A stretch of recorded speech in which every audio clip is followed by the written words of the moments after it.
hukum bela anjing, dia khilaf ulama. Di dalam mazhab Syafi'i, hadis-hadis yang disandarkan dalam mazhab Syafi'i pun banyak. Siapa-siapa yang bela anjing, pahala amalan dia 1 kira hukum. Dan siapa-siapa yang bela anjing, malaikat rahmat tak masuk ke rumah dia. Banyak lagi hadis-hadis yang lain. Dalam hadis yang Bukhari, Muslim, Tirmizi, dan juga dalam kitab-kitab yang lain juga menyebut idza walaqal kalbu fi ina'i ahadikum falyagsil sab'a maratin ihdahunna biturab. Bila anjing menjilat dengan mangkuk kamu, hendaklah dibasuh 7 kali. Jadi oleh kerana hadis-hadis berkaitan dengan anjing banyak sangat, di dalam sebahagian daripada mazhab tak boleh bela anjing. Benda tu bukan kata haram, makruh, karena mereka rahmat tak masuk. Yang keduanya pahala gugur 1 kira. Di dalam mazhab yang lain seperti mazhab Hanafi boleh bela anjing, mazhab Malik pun boleh bela anjing. Bahkan dalam mazhab Imam Malik bukan kata boleh bela, makan pun boleh. Jadi berhubungkan masalah kenajisan anjing itu pula, sepakat ulama kata najis, cuma cara pembersihannya, cara menyucikannya. Maknanya berdasarkan kepada hadis yang kita bacakan tadi, apabila anjing itu menjilat pinggang mangkuk, termasuklah menjilat pakaian ataupun badan kita. Kenapa Nabi sebut pinggang mangkuk? Kerana pinggang mangkuk ini dia selepas makan dia ada sisa-sisa makanan yang masih melekat. Dia anjing dia suka jilat. Orang bawa kenduri tinggal pinggang mangkuk di satu tempat, tengok malam lagi dia datang. Jadi Nabi kata basuh 7 kali sekali dengan air tanah. Jadi Imam Syafi'i dan juga Imam Ahmad bin Hanbal, anak murid Imam Syafi'i sendiri, dia pegang kepada hadis ini, bahawa kena basuh 7 kali sekali dengan air tanah. Ada beberapa pendapat Imam Hanafi, dia kena basuh 3 kali sahaja. Walaupun yang meriwayatkan hadis-hadis berhubung dengan anjing dan juga jilatan anjing Abu Hurairah. Abu Hurairah yang bawa hadis basuh sampai 7 kali sekali dengan air tanah. Tetapi Abu Hurairah sendiri memfatwakan 3 kali. Dia tengok maksud hadis Nabi itu suruh dengan makna wajib ataupun dengan makna sunat. Penilaian yang dikemukakan, yang dilihat oleh Abu Hurairah ni, dia kata basuh 3 kali je. Jadi Imam Hanafi ambil fatwa Abu Hurairah. Di dalam kaedah mazhab Hanafi dia kata al-ibratu bima ra'a wa la bima rawa. Pengajaran itu diambil daripada fatwa perawi hadis. Perawi hadis ni dia lebih faham tentang hadis yang dia bawa.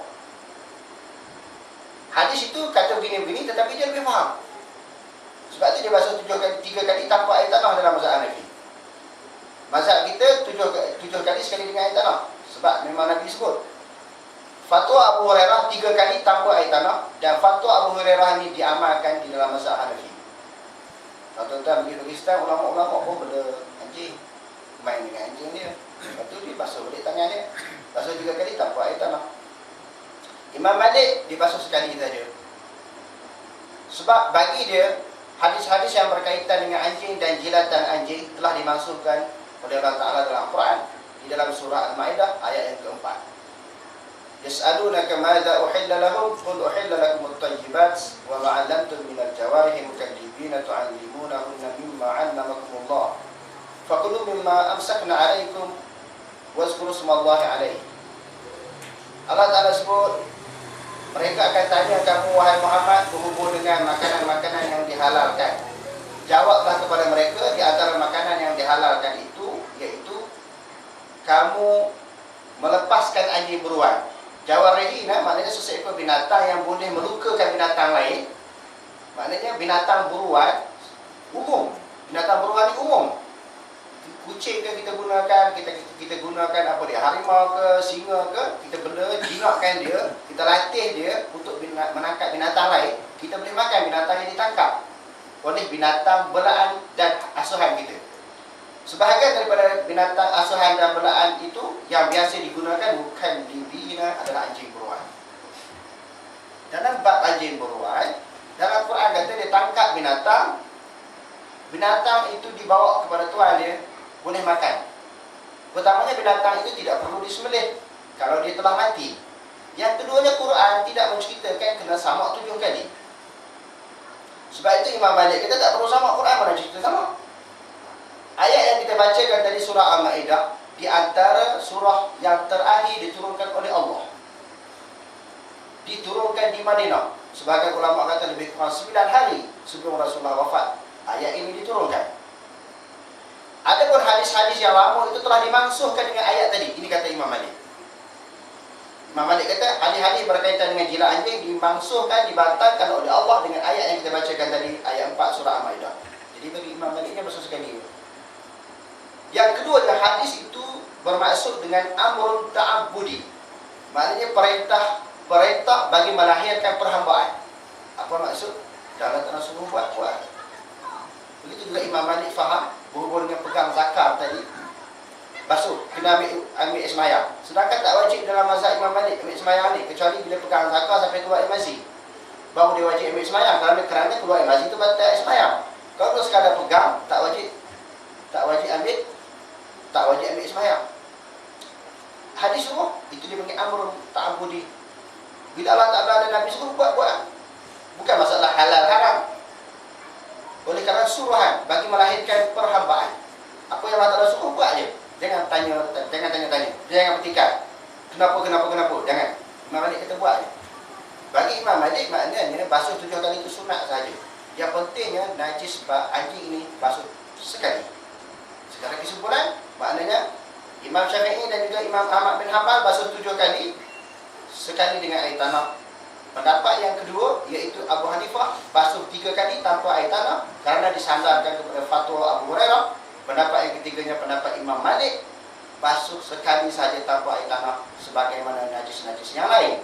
Kerana ayat di dalam surah Al-Maidah itu membatalkan hadis-hadis yang berkaitan dengan jilatan anjing. Masalah yang kedua yang terakhir iaitu jilatan babi macam mana. Babi dalam mazhab Syafi'i ada 2 pendapat. Pendapat biasa iaitu dikias dengan anjing, basuh 7 kali, sekali dengan air tanah. Tetapi pendapat Imam Syafi'i sendiri, sebagaimana yang disebut di dalam basuh sekali saja Imam Syafi'i kata. Sebab apa? Tidak ada dalil hadis. Hadis tak ada. Nak berpegang hukum kena ada hadis. Jilatan anjing tak ada hadis yang kata kena basuh 7 kali. Kias dengan anjing tak kuat. Huraian Imam Nawawi di dalam Syarah Muslim, dia kata wa huwa qawiyyun fi dalil. Pendapat Imam Syafi'i lebih kuat tentang masalah jilatan babi ataupun najis babi ini basuh sekali. Imam Nawawi kata pendapat dia kuat sebab tak ada dalil hadis. Jadi terpulang kepada anda semua nak pegang pendapat yang macam mana. Kalau anjing tadi nak basuh 7 kali ke, sekali dengan air tanah, ataupun 3 kali, ataupun sekali. Berhubung dengan jilatan anjing pula, babi pula, nak basuh 7 kali pun tak apa, basuh sekali pun tak apa. Cuma mana ini untuk sebab dia basah. Yang keduanya bila sentuhan tu, kalau kering sama kering tak apa, basah sama basah tak boleh, basah dengan kering pun tak boleh. Tak boleh itu kalau kena basah 7 kali. Betul lah, fahaman tu kalau basah sama basah ataupun basah dengan kering. Dia bukan kata berdosa tuan-tuan, dia kata najis. Kita nak dukung anak anjing ke anjing kita cium tak apa, bukan berdosa, dia najis. Najis dengan dosa dia satu benda yang berbeza. Jadi cerita hukum, jangan balik pula cikgu pergi dukung anjing tunduk dekat orang. Benda tu tak berdosa, oleh kerana orang Melayu ni dia tak kaji.